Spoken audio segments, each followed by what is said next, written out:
Ikaze kuri Mirogabo Official.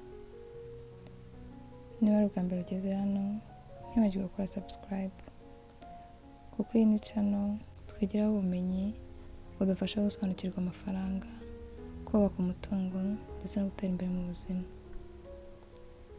Hari abantu benshi batekereza ko abakire batandukanye n'abandi bantu kubera amahirwe cyangwa amafaranga menshi, ariko ukuri ni uko akenshi batandukaniye ku byemezo bafata buri munsi. Icyemezo cyiza gishobora guhindura ubuzima bwawe mu gihe kiri imbere, nk'uko icyemezo kibi gishobora gusubiza inyuma.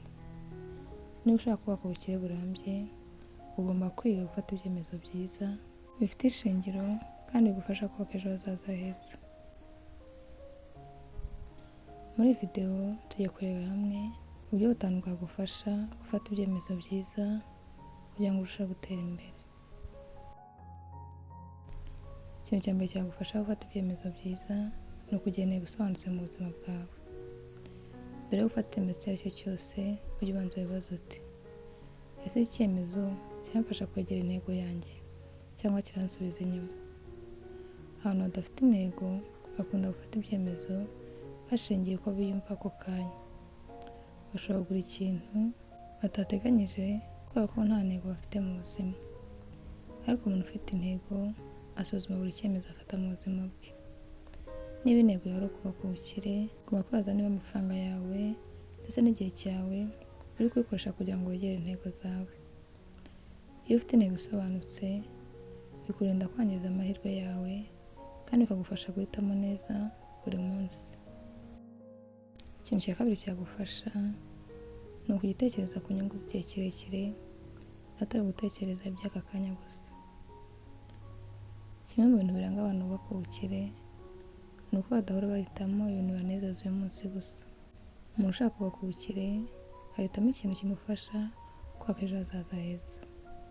Urugero, ushobora guhitamo gukoresha amafaranga yawe yose wishimisha uyu munsi, cyangwa ugahitamo kuyazigama ndetse ukanayashora mu bintu bigufasha kwinjiza andi mafaranga kugira ngo urusheho kubaka ejo hazaza heza.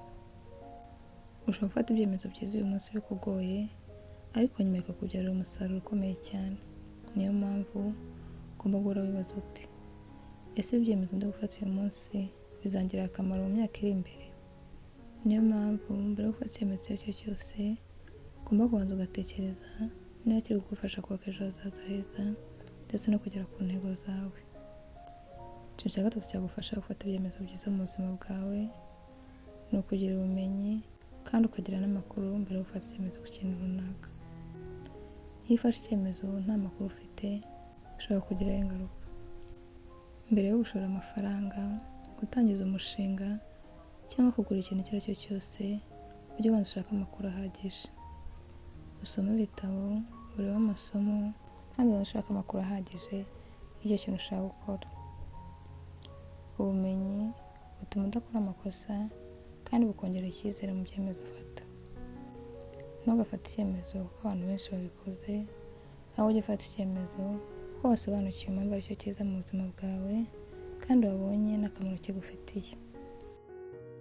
Ikintu cya kane cyagufasha: ntugafate ibyemezo uyobowe n'amarangamutima. Iyo umuntu afite umujinya, ubwoba cyangwa yishimye cyane, ashobora gufata icyemezo kizamugiraho ingaruka nyuma. Hari abantu bagura ibintu kubera ko bababaye, abandi bagashora amafaranga kubera ubwoba bwo gusigara inyuma, cyangwa bagafata amadeni ngo bagaragare neza imbere y'abandi. Ibyemezo nk'ibi akenshi bitwara amafaranga menshi kandi bikagusubiza inyuma mu buzima bwawe. Mbere yo gufata icyemezo, ujye ubanza ufate umwanya wo gutekereza, hanyuma usuzume neza niba icyo ugiye gukora gifite ishingiro kandi kizakugirira akamaro mu buzima bwawe. Ujye wirinda gufata icyemezo ukurikije amarangamutima. Ujye utekereza umwanya munini ku cyemezo ugiye gufata kugira ngo urusheho kwegera intego zawe. Icya gatanu, ujye wigira ku byemezo wafashe mbere.